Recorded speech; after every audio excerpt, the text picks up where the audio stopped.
Students, today we will show you a number of objects. बच्चों, आज हम आपको कुछ वस्तुएं दिखाएंगे. Watch them carefully. उन्हें ध्यान से देखें. ये हैं लोहे की कीलें, आयरन नेल्स. क्या ये देखने में चमकदार हैं, शाइनी हैं या डल हैं, चमकहीन हैं?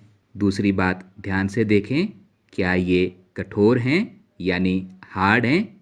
लोहे को देखकर जो आपको लगा उसे टेबल यानी सारणी में लिख लें.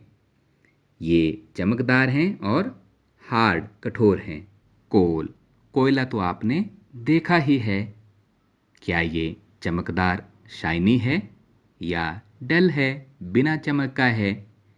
इसकी हार्डनेस कठोरता का भी पता करें और टेबल में दर्ज करें.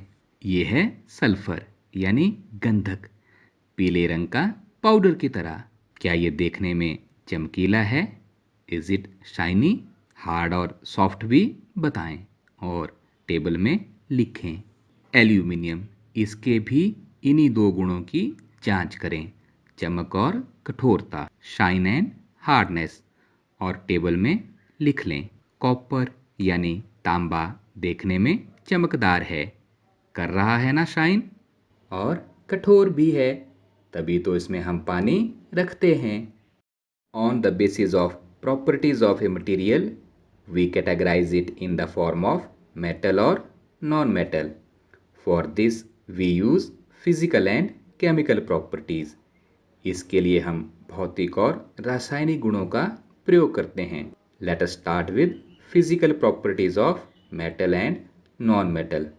आइए धातुओं और अधातुओं के भौतिक गुणों से शुरुआत करें. Beat the iron nail hard. लोहे की कील को जोर से पीटें.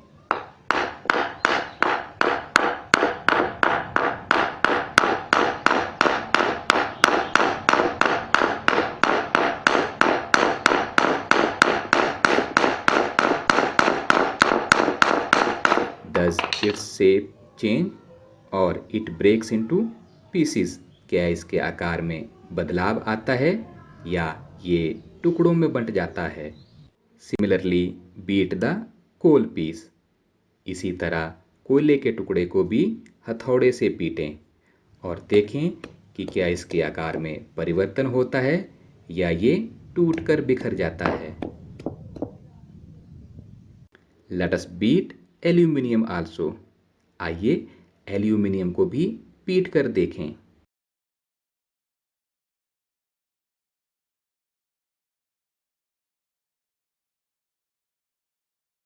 And in the end, let us beat pencil lead. और अंत में ग्रेफाइट पेंसिल को पीट कर देखें. क्या इसके शेप में परिवर्तन आता है? In the activity, you saw that shape of iron nail and aluminium changed on beating. गतिविधि में आपने देखा कि लोहे की कील और एल्यूमिनियम के आकार बदल गए. सारी जानकारी को टेबल में दर्ज करें, एक सारणी बना लें. If they were beaten harder, they could be changed into sheets. अगर इन्हें और ज़्यादा जोर से पीटा जाता तो ये शीट में बदल जाते. You might have eaten sweets with silver foil. आपने मिठाई के ऊपर चांदी का वर्क तो देखा ही होगा. बर्फी के ऊपर सफ़ेद रंग की एक परत जैसी लगी होती है, ये चांदी का वर्क है यानी silver foil. Also, aluminium foil we use for wrapping of our lunch, hot dog, burger, etc. हम एल्यूमिनियम फॉयल का उपयोग अपना खाना, हॉट डॉग या बर्गर इत्यादि को लपेटने में करते हैं.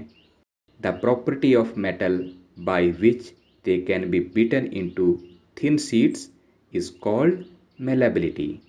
धातुओं का गुण जिसके कारण उन्हें पीटकर शीट में बदला जा सकता है, आघातवर्धनीयता कहलाता है.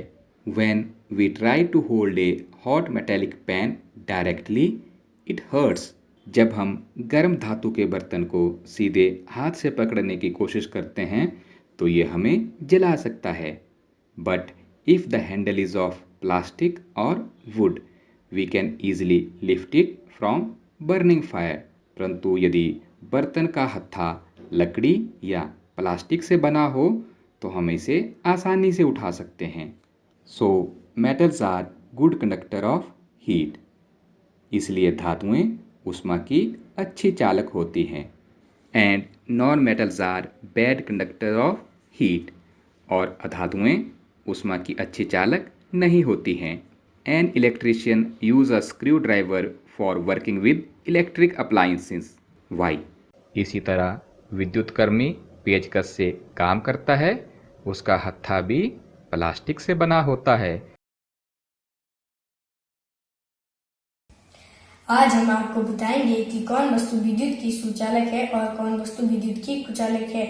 इस गतिविधि के लिए सबसे पहले एक फट्टा, 2 लकड़ी के डंडे और 2 एल्युमिनियम के हुक, 2 बल्ब, कुछ तारे और एक बटन होल्डर और एक 9 वोल्ट की बैटरी। सबसे पहले हम 9 वोल्ट की बैटरी को इससे लगा देंगे और फिर उसके बाद हम एक एक वस्तु को प्रयोग में लाएंगे कि कौन वस्तु विद्युत की सुचालक है और कौन वस्तु विद्युत की कुचालक है।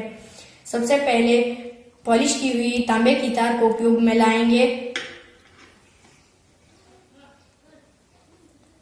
पॉलिश की हुई तांबे की तार से बल्ब द्वीप नहीं होता है, इसका अर्थ यह है कि यह विद्युत का कुचालक है। अब दूसरी वस्तु, बिना पॉलिश की हुई तांबे की तार, बिना पॉलिश की हुई तांबे की तार से बल्ब द्वीप हो जाता है, इसका मतलब यह है कि यह विद्युत की सुचालक है। और तीसरी वस्तु, लकड़ी, लकड़ी से बल्ब द्वीप नहीं होता है, इसका अर्थ यह है कि यह विद्युत की कुचालक है। और चौथी वस्तु, प्रकार,